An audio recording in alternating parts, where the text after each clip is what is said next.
again, following primarily through the themes that we had in this week's newsletter. Buying beats renting in 6 out of 10 suburbs. Very interesting thing. Is it cheaper now to buy than it is to rent? Who would have ever heard it or thought about that?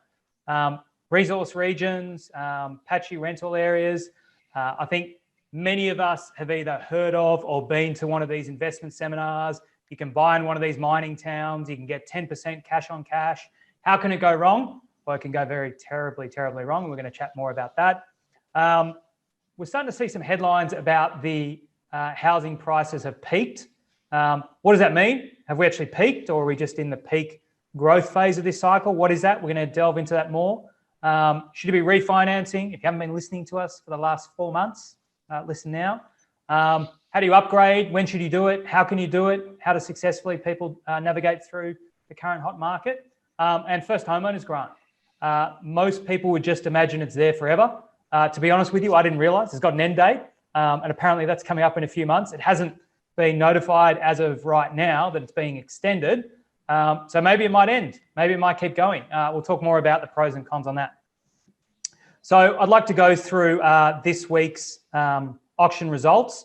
As always, just to sort of set the scene as to how we've tracked over the last 7 days. So I'm going to start sharing my screen. While I say this again, it was, again, a bumper weekend for auctions. Those of you that have been listening will know what we define as a Super Saturday is when there's more than 1,000 homes going to auction. So we had a Super Saturday here in Sydney and also here in Melbourne, with 1,100 and 1,200 apartments plus respectively going through to auction. You'd think with those kind of numbers that we'd be starting to struggle on the clearance rates. Again, Sydney, I'm sick of saying this, more than 80%.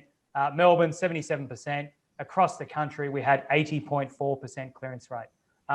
This is clear indication, despite the number of additional listings coming on board. 2 Super Saturdays there for both the 2 main states, and we still managed to maintain that massively high clearance rate. There is a ton of puff left in this market. So if you were thinking that's it, we've peaked, it's all downhill from here, you are wrong. This is showing how strong and how much pent-up demand there is in the market at the moment. For those of you that haven't seen this before, these are what we call leading indicators from the largest online real estate platform, realestate.com.au. And what they do is they just track within their own website signs that they've determined indicate whether people are just tire kickers or they're actually engaged and focused and really seriously thinking about buying. Interesting, these trends, it's very, very hard to read much into it. I just like the graph, and I think that generally it gives you a bit of an indication, albeit don't take it as being the Bible, given it's only one real estate platform. It's not everything, and it's what they determine to be there. What I will say is that it's been interesting. We had sort of seen the amount of what they call engaged buyers steadily dropping since the peak at the start of the year. And then literally the day that the home builder program finished, all of a sudden that started to peak and spark again. So whether that was, the number of people that sort of had given up while there was all this talk about first home or the home builder incentive, and now they've started to look and focus more on it, I'm not really sure. What I can tell you, which is interesting, which goes against what we're seeing in the current results at the moment, is that the number of engaged buyers that are looking at apartments as compared to houses has significantly started to trend further and further upwards compared to houses. Now, most of you will know that a lot of the chat at the moment is that everyone wants to buy a freestanding house. I think what we're perhaps seeing is that it's very easy for those people that write these news stories. They're probably, millionaires in their own right, and they can easily afford this big house on the quarter-acre block. I know most of the guys on the panel have got quarter-acre blocks with huge houses in prime suburbs, but for the vast majority of people, what you want versus what you can actually afford reasonably is very different, and hence why we are a big believer. We love apartments because they're a much more affordable entry point, and they also come with a number of great lifestyle choices you perhaps don't get with a freestanding home. So a really interesting factor there. I'll quickly run through the rental. I don't know what to say about the rental. I've been saying this for the last couple of months. It has started to again tick up. I think the only thing that really we can read into this is that it's still a relatively good amount of underlying demand, considering particularly in the big rental markets of Sydney and Melbourne. We've had the big shocks from coronavirus, borders still shut that are limiting a number of, the students and permanent or temporary migrants coming to the country that typically make up a large amount of that rental demand. In there is not here at the moment. But what I think we have seen again is that perhaps some of those people that were, again, I think sort of talking about first home buyers, perhaps looking for to capitalise, I guess, on the first on the home builder grant. When that ended, we can quickly see there was an uptick in demand and searches for rental. So perhaps they've realised they didn't get on that grant. Now they're looking for a better rental place to stay in. That's all I can read into that. Not really sure what else we can see into those. So again, good leading indicators. I think between the auction results on the weekend, the buy indicator, the rental indicator, clearly is showing we're still in a very, very strong market right across the country. So for those of you that haven't joined before, today is very much about a session for you. We call it question time. It is for you to get involved. It's only as good as you make it and the questions that you ask us and we can answer. I think what I really want to do is just sort of set, the framework to understand why, this is going to give you a huge, boost up in your search or your property journey, wherever you may be, So at Salvo, we can help you at any stage of the journey, whether it be, your very first step, you're moving out of home and just looking to rent a place, right up to building a new home, upgrading, first home buy. Everything we do is about helping people create homes. So the framework that I think is important that can help you along that journey is you need to understand the difference between information or knowledge. So the question I want all of you to answer now, those of you particularly that are new, if you've been here before and you've forgotten the answer or you want to test yourself, what's more important? Is it information or knowledge? So just have a think about that. Is it the information or knowledge that's more important? All right, Greg, tell us the answer. You've got to be wise and have knowledge. Good. Is that why we see so much grey on your hair from all that knowledge you've built up over the years? And wisdom, Yes, good. Okay, so of course it's knowledge. Now, if you're wondering why I say that, so information, if we just unpack it, information is, organised data about something. Whereas knowledge, on the other hand, is an understanding either through experience or education. So, the knowledge is being able to take on board, process that information and turn it into something that you can understand, either because you've been doing this for years and years and years and you've got the experience, or perhaps you've got a specialised education. So very much what today's session about, as I said, is helping you in your journey. But the framework around that, what we try to do is give you the tools and the understanding to create your own list of actionable knowledge. So what we mean by that is to be able to take in all that information that's coming at you 100 miles an hour through the internet, Facebook, social media, newspapers, TV, the weekend barbecue, the taxi driver. Everyone is throwing you all this information. How do you take it in a systematic approach, work out what is relevant, understand what it means, create knowledge, make it actionable? What should you be doing based on that bit of information? And that's really what all today is about. So, get involved, ask your questions, and we'll help you create your own sort of database of actionable knowledge. Why is that so hard, you might say? Well, as I said before, you are getting thousands and thousands of pieces of information coming at you every single minute, every single second, every single day. And the vast majority are not from credible sources. It is now easy for anyone to put anything out there. So you really need to have this framework of processing through it so that you don't miss anything, but you also can just drill in and focus on what is important to you. All right. So look, I've been going on and on for probably 8 or 9 minutes or so. So if you missed the introduction at the start, my name is James Maitland. I'm the General Manager here at Salvo, and I've helped create more than 11,000 homes for people like you on the call today. Joined today on the panel, who'll be answering all of your questions that I'll be putting to them from you guys, is Greg Arbeck, Jack Jan, and Lucas Karras. These guys have been doing this for a long, long time, and we're lucky to have their experience and knowledge here. As Greg said, he's old and wise, even though he looks not a day over 25, he tells me. Those of you that are wondering, if you haven't been on one of these Zoom webinars before, really, really simple. I'll run through it quickly. If you're brave, raise your hand and we'll make you live. You can ask your question or stick to the tried and tested method. Drop your question in the Q&A. Straightforward. I can see a lot of questions already in there. I will read through them and try and get them answered to the panel. Again, if we miss out because of time, we will try to circle back to you at the end of this session, or alternatively, we'll get back to you directly. So hopefully everyone can now see all of our wonderful faces on the screen here. I'm going to ask the first question to give myself an opportunity to read through everything. First homeowners grant, really, really interesting topic. Jack, when does it end?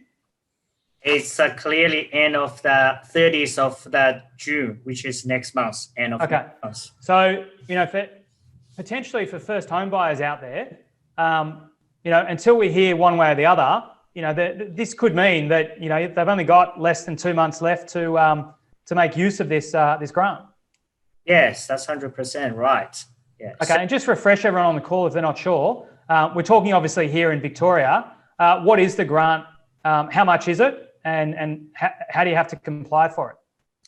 Okay, so the Victorians First Homeowner Grant, which offers those buying, build their first property, the price up to $750,000, a grant of $10,000 in Metro Melbourne, and $20,000 in regional Victoria. Okay. Yeah, so that's pretty much. So, we don't know. So this is a state government incentive. So we've got to wait until the Victorian government lets us know whether they're going to extend it, change it, amend it, or end it. Yes, this is from the Victoria government. We now under May, so it is set to expire end of the June, which is end of next month. So most of the person now is very, very interesting to know if the state government will continue this first homeowner grant incentive. The government now is in discussion, and I think it's got a different opinion. Do you want me showing some opinion? Yeah, I was going to say, what are the pros and cons? Everyone that is talking about, yes, it should be extended. What's the basis for that? Because, currently we're having the booming market, housing market across the country. And in Melbourne, in Victoria, we can say the clearance rate on the weekend, we just thinking the property market is so good. And some of the people, they were thinking the price goes up so quick. And is one of the reasons is because this first homeowner grant, because this incentive from the government, it makes the people willing to bid the higher price because they know they can get some money from the government. This push further, the price goes up. Those kind of, thought, and maybe they say it's after the first homeowner grant is finished by June, it will stop by the government. But on the flip side, as people, they have thinking, okay, it's a great incentive from the government because they help a lot of first homeowner to get into the market to start the property journey. And also they have some figures, and it's showing like about 104,000 first homeowner received the first home grant between 1st of July 2017 and March 31st of March this year. So which is a huge number. They believe this is kind of the incentive can help people get into the market. So they were thinking the government will still continue this incentive. Okay. It's almost like a rite of passage, over almost the last 20 years that when you buy your first home, you should be getting this grant. I know, most of you know I'm from Sydney originally. When I bought my first home, I got the grant, and I feel like if I got it, everyone should get it. Now, I think, Jack, you made some interesting points there. Is it actually helping people, or, is it just factored into the price? I think we've heard many people, do theories about this. Is it actually helping first homeowners, or is it just being factored into the price? I don't think anyone really knows. But let me just tell you, no one is upset when they get a bonus 10 grand in their bank account. So I know Greg just his eyes pricked when he heard a bonus. No, Greg, I'm not talking about a bonus for you, but I haven't heard anyone get upset when they get an extra 10 grand. So I think as a whole, it's an interesting thing. I'd be very, very surprised if they don't roll it over in some form. What are you hoping for, Jack? They roll it over or they end it? I'm hoping they will still have the first home loan grant, given the current situation that the new builder home grant has been stopped, and because the COVID is still around, so we have some uncertainty. So it makes sense the government will still offer some sort of the incentive. Okay, good. All right, I can see there's quite a few questions coming through. I might just go back. I did get a lot of questions over the weekend from the Saturday's newsletter, which was quite interested in the story about the booming resource mining towns and so forth. So, Greg, can you give us a bit of highlight? It can be good, it can be bad. What's sort of the overall viewpoint on investing in these resource areas, or even to some degree, we're talking about some of the more regional Australia areas, I guess. Be careful, in a short word. So you can either... You heard that, everyone. It's simple. Two words. Be careful. Be careful. So what should everyone on the call be looking for if they are thinking about going to one of these areas? You've got to be looking at what is really happening and what the long-term thing is there. So you get people who rush in there, and it's not actually a long-term sort of scenario. So important key things would be in the mining town, what infrastructure is being built, how long is that infrastructure designed to be there for, are there other associated industries that can be added onto that particular thing, so that if there's something, there are other benefits. So it's not a straightforward thing of where, as these people have these seminars, come in and have these huge returns. You've got to do your homework carefully and really understand what's going on there before. Yes, you can do very well, but make sure that you've done your homework and know the pitfalls and the upside. So it sounds to me, despite the get-rich-quick schemes that all these promoters are out there pushing, I know you guys often tell me that you have a lot of customers that come through, you're chatting about something, and they end up deciding to go into one of these schemes that are being promoted. Yep. It sounds to me that despite that, you're saying you've still got to do the basic fundamental investigation. What's underpinning the area, what's the population growth, what other economic activities are happening. Yeah. So it's actually just like buying a normal home, is it? There isn't just I'm in a resource town, I'm going to get rich. I think it's even more than that. It's not just buying a normal home. If you're in sort of a local Melbourne area, you can buy in key locations, and you're going to do okay. In the long term. With places like this, you've really got to do your homework. They might be digging a hole and mine it for a few years, and then they all bugger off. So it's or in the case of Rio, they blow up all the Aboriginal artifacts and exactly, and then all that drama. So yes, there's no doubt there are opportunities, but be very, very careful. That's what I said. Be careful. Okay, good. So would it be fair to say that on the downside, there are some of these what were once booming mining towns that are now just basically empty with, what we sort of see in the US in some of these areas that have just got houses boarded up. Is that actually happening in some of these once were big areas? There are places where we just see tumbleweeds going down down the place where they once were booming towns with dancing girls and live bands and everything like that. They're now sort of ghost towns. So as you were saying, do your homework, make sure there's a long-term thing, make sure the infrastructure, make sure there's associated stuff. So ultimately do your homework, or just go and buy where there's a tried and tested case that in the long term you're going to make money. And so do you think,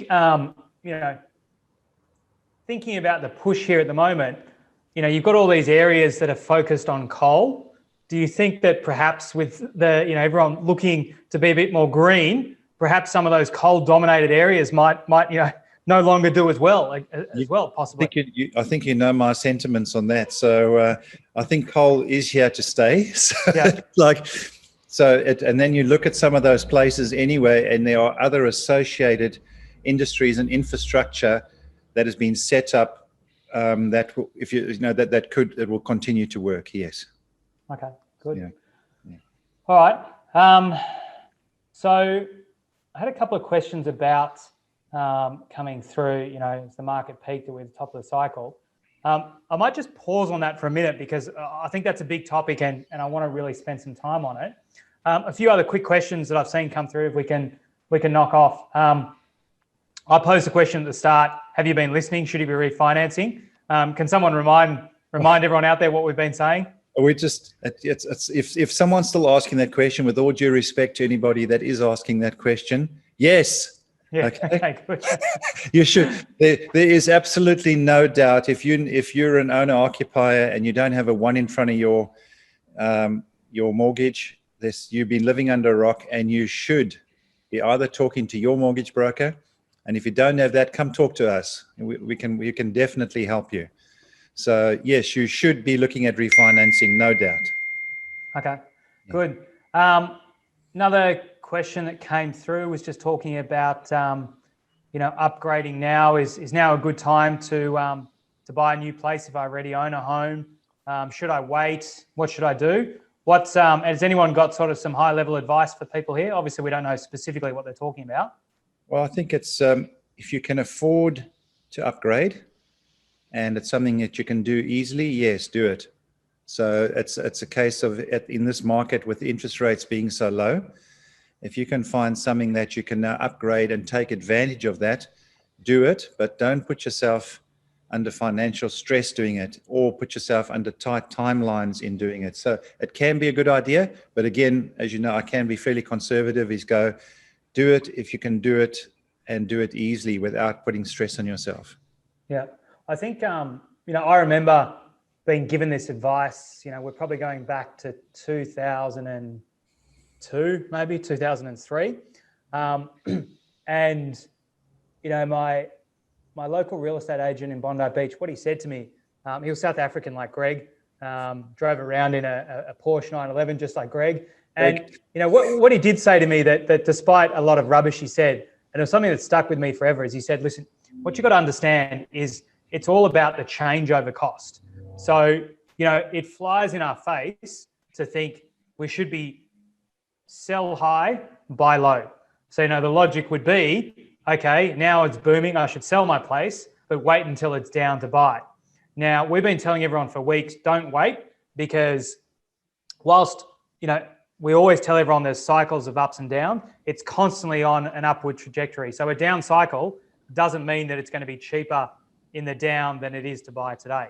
And what you really got to look at is that changeover. So don't spread between the two. What I always often say, and what he explained to me, is he said, if you're going to sell, you've got to buy in the same market. That's your only security you get, that you're not going to end up paying too much, because if you get a higher price for your place than you thought you'd get, you can afford to pay more, and vice versa. If you're going to buy in a down market, well then, unless you can afford to hang on, sell in the down market, you get less, but you're buying it cheaper. So really just think about that changeover cost, and I think that was really good advice. But when it's hot like this, Greg, how do we sometimes do that? Because it's not always possible. What are people doing out there at the moment? I think a lot of people are, because they don't want to lose the property that they love, so they want to upgrade. They actually, if they can afford it, they buy that first. So they actually secure the property they want. They can then look at different settlement things and timeframes in terms of settling. So they're buying the property they want and then sell their property. And it sort of gives that, as you were saying, then try and narrow the gap between what you're selling yours for and what you bought your new property for. Because a lot of people, they might try and sell their property first. By the time they've sold it, they're then rushing around trying to find something and might not get the property that they really want at the right price. Yeah. Yeah. Look, I mean, I can tell you firsthand. One of the girls in our office has just done that, where, and I gave her that advice. I'm not sure if she can afford to do it, because she keeps on looking at me saying, how am I going to get a home loan now? But, very much I said, if you're happy with your current place and you're looking to upgrade, don't sell your place first. Find the new place you want to buy. Get that locked away, ideally in a perfect world. I think Lucas touched on this a few weeks ago, try and get a longer settlement term on that to give yourself enough time to then sell your place in between, because there'd be nothing worse than ending up homeless during this period when our advice has been for the last 4 months, just buy. Whatever you're doing, get in and buy. There'd be nothing worse than you selling and not buying a new place. All right. The current market, it's hot. We know that. When we're seeing headlines like the market may have peaked or it's peaking, what do we mean by that? Well, the market is reaching a peak or is peaking. Doesn't mean we're going to see a downturn where we haven't reached in my personal opinion, based on what we've seen and the results that you mentioned earlier, is definitely not peaked. Or what it means is that as we saw the prices, housing prices have increased faster in March than they've had for the last 32 years. So basically, we're going to continue seeing a peak, but not at that rate. So what you're actually saying is that the monthly rate of growth, we may have seen the biggest growth rate we're going to see in there, but we're going to consistently be growing every single month on month. But not as fast as we did, for example, March and April. If you see, there's a little bit of a variance. So it's still growing. So don't think, oh, no, it's going to stop growing, it's going to go downwards. No. Okay. So for everyone out there, when they're reading these headlines, we're at the peak of this cycle or whatever it is, get behind that headline. And what you're saying is we're still going to see growth for the rest of this year and next year. All the banks are saying that, just not as fast a rate. So the line was going up like this. It's going to keep going, but perhaps a little bit flatter than what it has been. 100% right. All right. Now, if we say that, what are some of the reasons why everyone's saying that? What are they seeing to give them this thought? Well, first of all, before I go into that, can I just remind everybody out there the reasons why we have got such a good market? There's basically 4 major Stage is reasons. yours, my friend. You say as you like. Great, we've got all day. Okay, so look, first of all, as we get sick of talking about it, but the record low interest rates. Then you've got the surge in consumer confidence as the economic recovery beats expectations. You also have the stimulus packages that are available there, whether it's an owner builder, first home buyer. It's 15 hours. Buy on only 5% deposit, and all that stuff. And you also have the low number of available stock, which then creates FOMO, fear of missing out. So these sort of 4 major reasons have created the perfect storm, and that's why we've seen the peaks that we are experiencing the last months. Now, did you know what FOMO meant before this current upward cycle? No idea. Okay, but now you're just rolling with it like it's just all part of your language. Good. Okay. Correct. So, I think that was an important point you've done. You've sort of set the reasons why we're seeing such strong growth. So I'm guessing you're going to tell us how these factors are changing and why we might have seen the highest monthly growth rate for this cycle. Exactly. So I'm going to give you some reasons why we might not see the March peaks again, but we're still going to be seeing peaks. So first of all, as we already saw in April, the hedonic home value index is showing a slowdown in value growth since March. So we saw in April, it still had a growth, but it wasn't the largest in the last 32 years. Number 2, lower clearance rates. Okay, so although we had Easter as well in this month, which sort of throws things off a little bit, we saw the clearance rate sort of at 78.6, down from the March high of 83.1%. So still amazing results, but of course. I guess what you're saying is 83% was out of control. High 70s, 78 is still fantastic. Any other cycle would be saying, wow, but given where we've been, it's slightly down on that. I remember we used to hope we'd get up there around 60, 65%, and we're rubbing our hands, so let's not forget. Exactly. Look, also recently we've seen some more new listings become. Obviously, vendors are trying to capitalize in these strong selling conditions that the market presents them. So for April, we saw 26,470 new listings across the capital cities, which is the largest number of listings for this time of year since 2016, 17% above the 5-year average. However, you have to look at the whole picture. So when you're looking at listings and relistings, we're actually minus 17.5% below the 5-year average. So that's why sometimes you see a number and you think, but it's the most listings. But when you look at the whole picture, we're actually 17% down. Okay. However, as stocks are piling up, hopefully that's why they're saying that we might see a slower increase. Number 4, housing construction approvals for new dwellings over December quarter was almost 20% higher than last year and 5.5% above decade average. So, you know, as we see new permits and new housings getting built, obviously they will hit the market eventually. And this is another reason why they think maybe we might see a little bit slow peak. Okay, so that's pretty much just sort of saying that, look, there's more supply coming on. It's not going to be too much supply, but naturally, you know, instead of having 30 people all wanting to buy the one house, maybe you'll have 20 people. Correct. Still crazy numbers, okay? So let's not forget that. Now, the other thing, population growth has turned negative for the first time since 1916. Obviously, no other reasons, but due to COVID, closed borders and stalled overseas migration.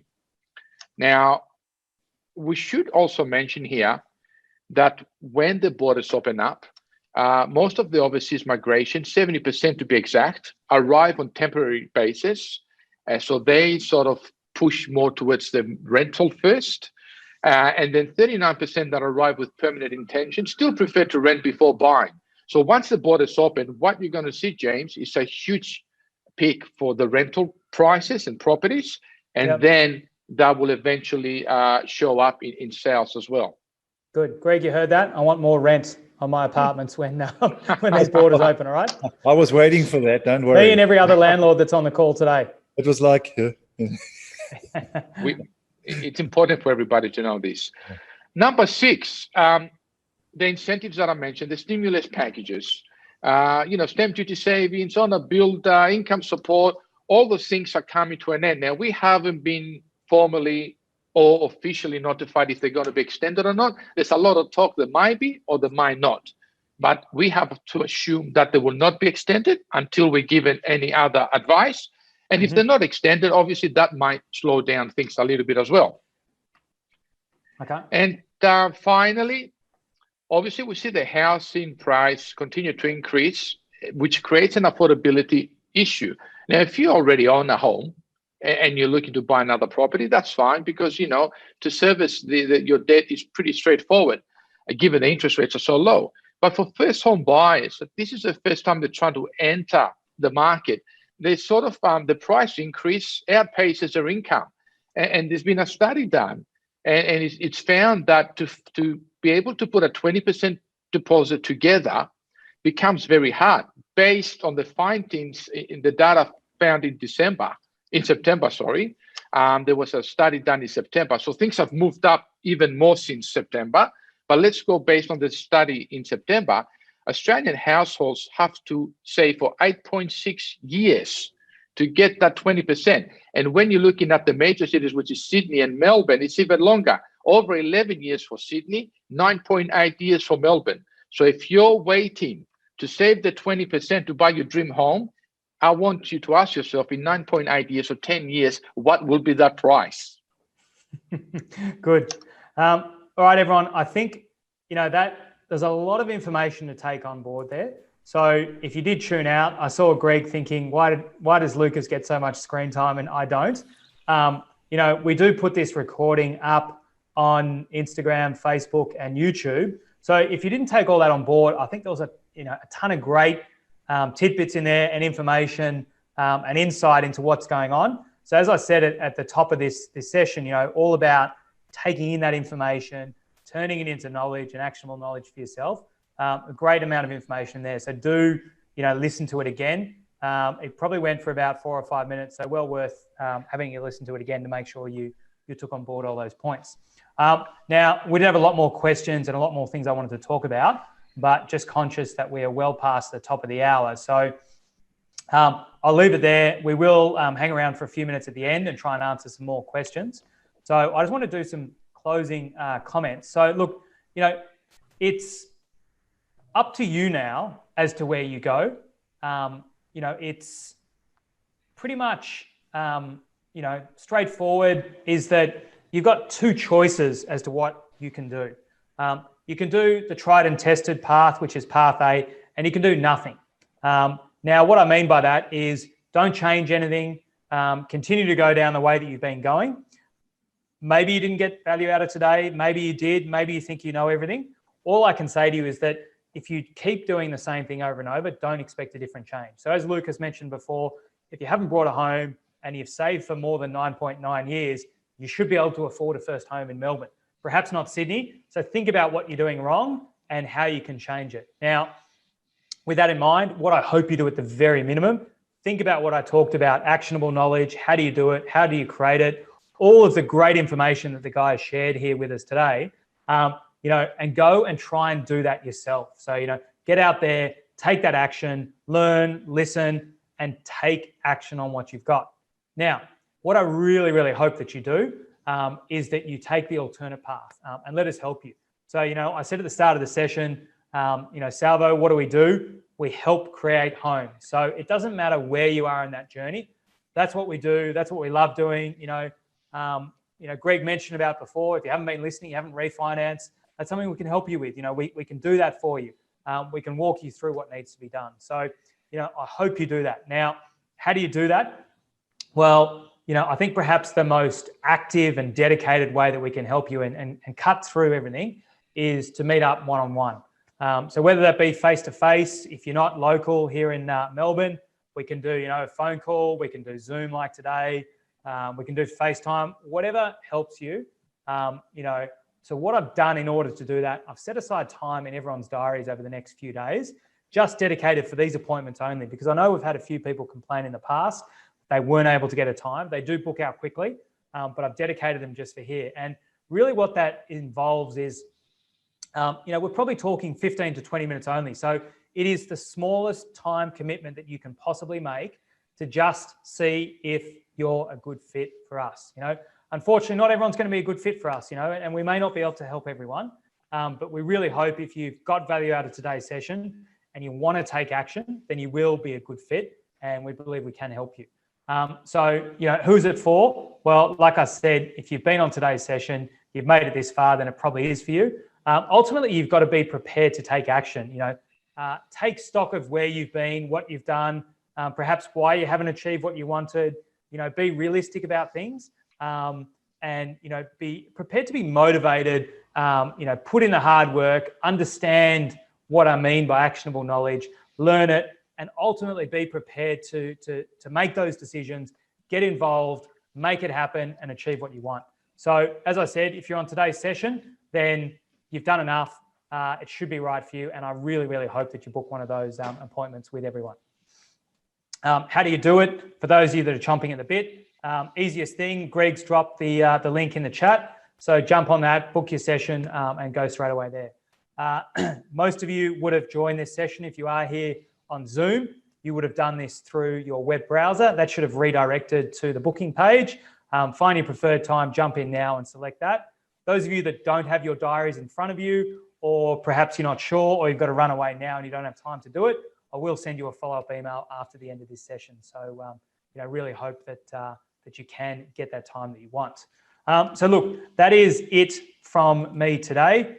We've gone a bit over time. Those of you that have hung around, I very, very much appreciate you sticking with us through this session. I hope you got value from today. The reason we do this every week is for you guys. I really do appreciate you showing us the support. And we know we must be doing something right when we continue to get such great numbers of people joining us every week. So from me and the panel and everyone that's joined us today, thank you very much. I hope that you can join us again next week, next month, next quarter, whenever it is. We are here every Wednesday, 2:30 for question time. So bye for now, and thank you very much.